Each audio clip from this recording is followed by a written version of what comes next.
Corpay fournit des solutions de paiement spécialisées aux entreprises pour gérer et contrôler les dépenses liées aux flottes de véhicules, avec les fameuses cartes de carburant, au paiement des fournisseurs, donc le paiement inter-entreprise, et à l'hébergement des employés en déplacement. Corpay, sur certains segments, est un concurrent de Edenred. Donc, je ne dis ça, je ne dis rien. D'accord? Edenred également, qui est sous-évalué, je sais, les réglementations, etc. Mais c'est une entreprise qui est sous-évaluée, en tout cas à l'état actuel des choses. OK? Corpay a publié des résultats pour le T2 2025 solides et conformes aux attentes portées par la performance exceptionnelle de son segment Corporate Payment. L'entreprise exécute avec succès sa stratégie de simplification et de recentrage sur ses activités à plus forte croissance, soutenue par une dynamique commerciale robuste et des acquisitions performantes. Bien que la faiblesse persistante du segment lodging, donc les hébergements, constitue un frein, la direction a relevé ses prévisions annuelles et affiche une grande confiance dans sa trajectoire de croissance future. Alors, on va regarder rapidement, est-ce qu'on a déjà parlé de Corpay ici? Corpay. Juin 2024, ok? 13 juin 2024, on mentionnait plus 104%. Quand je dis ça, ça veut dire que je m'attendais à ce qu'on ait un Corpay qui double. On va voir. Juin 2024 sur 5 ans, bien sûr. CPay, qu'est-ce qu'on a eu entre-temps? Voilà. Juin 2024, on a à peu près la même chose. Hein. Ça n'a presque pas doublé. Ok? Enfin, ça n'a presque pas bougé. On a 16% en supplément, 20% en supplément ici, mais ça n'a pas bougé.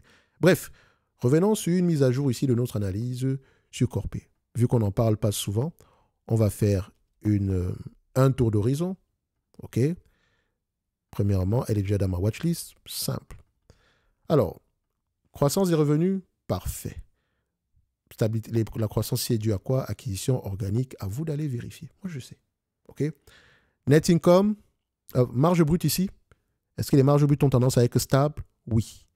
Net income, en termes de margin, est-ce qu'on est sur une stabilité avec l'EBITDA ici, on compare? EBITDA est stable, net income a tendance, bon, on a une pression ici depuis 2022, mais attention, on compare le margin des net income avec le margin des free cash flow. On met ça ici, on met sur le même graphique, vous voyez que les free cash flow ont tendance à être plus élevés.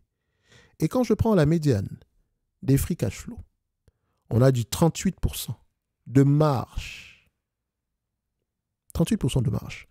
Mais attention, allez-y regarder les free cash flow de cette compagnie. Vous allez voir qu'il y a souvent des avances dont techniquement, parfois, on peut avoir tendance à fonctionner avec l'argent des clients. Ce qui est un avantage dans ce secteur d'activité. Hein. Edenred également le fait. Bref, celui du Corpay aujourd'hui, est-ce qu'elle rachète ses actions?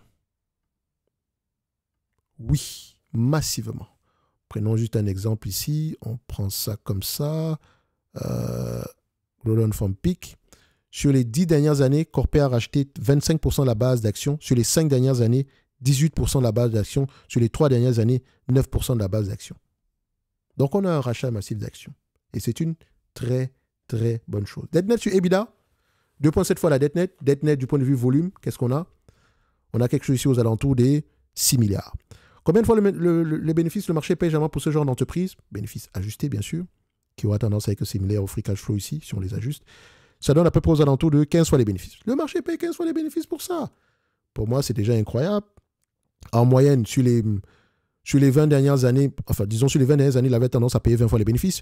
Sur les 10 dernières années, à peu près 20 fois. Sur les 5 dernières, eh bien, maintenant, c'est 15 fois. OK, commençons déjà par 15 fois les bénéfices, pas plus grave que ça. Alors, je viens ici. Corpay, est-ce que c'est un business prévisible? 100% du temps, les analystes ont raison. Quand on regarde ici les attentes des analystes, ils sont optimistes de manière générale. Par rapport à il y a 6 mois, on a une légère diminution, mais presque rien du tout. Donc, on reste sur un certain optimisme de manière générale. Donc, on me demande de payer en date d'aujourd'hui. 296 $. Une entreprise qui pourrait être capable de me rapporter 28 $ par action d'ici 2027. On a presque 10% de rendement. À 15 fois les bénéfices, ça donne à peu près combien? 28 multiplié par 15, on a 420 $. Moins la dette nette, ici, voilà, Moins la dette nette qui va se retrouver aux alentours de 36, 420, moins 36, ça donne 384 $ l'action. Pas mal, surtout à 15 fois les bénéfices. À 15 fois les bénéfices. Et comme je l'ai dit, ce n'est pas une entreprise qui ne devrait s'échanger à 15 fois les bénéfices. Bref, si monsieur le marché veut payer 15 fois les bénéfices, qui sommes-nous pour refuser? Le plus important maintenant, c'est à ce prix-là, est-ce que l'entreprise rachète massivement ses actions? Si c'est le cas, restons tranquilles, accumulons. En tout cas, pour ceux qui sont intéressés par la compagnie. Regardez la croissance séculaire. Attention, n'allez pas investir cette compagnie si vous ne comprenez pas ce qu'elle fait. J'ai dit qu'elle a des segments d'activité similaires à Edenred au niveau de la gestion de la flotte, mais ils ne font pas tous, ils font pas tout de la même façon. D'accord? Bref, pour moi, Corpé au prix actuel, c'est intéressant. Elle ne verse pas de dividendes. Si elle voulait, elle pouvait reverser 6,96 aujourd'hui et presque 10% en 2027. Mais elle rachète ses actions. Donc, c'est le shareholder yield que vous devez regarder, ainsi que le remboursement de la dette. Donc, quel est le chiffre que je mettrai ici dans ma watchlist? 384 $ l'action, et je rappelle que je suis très conservateur. Financial Services, on vient ici. 384, on vient là, on va dans la partie Financial Service et on va avoir tendance à mettre 384 $ l'action. Alors, donnez-moi un instant. Dans tous les cas de figure, j'ai terminé la vidéo, ok? Donc, si c'est un business qui vous intéresse, allez au-delà des chiffres ici. Pour ceux qui veulent aller plus loin, toutes les informations sont en description de la vidéo.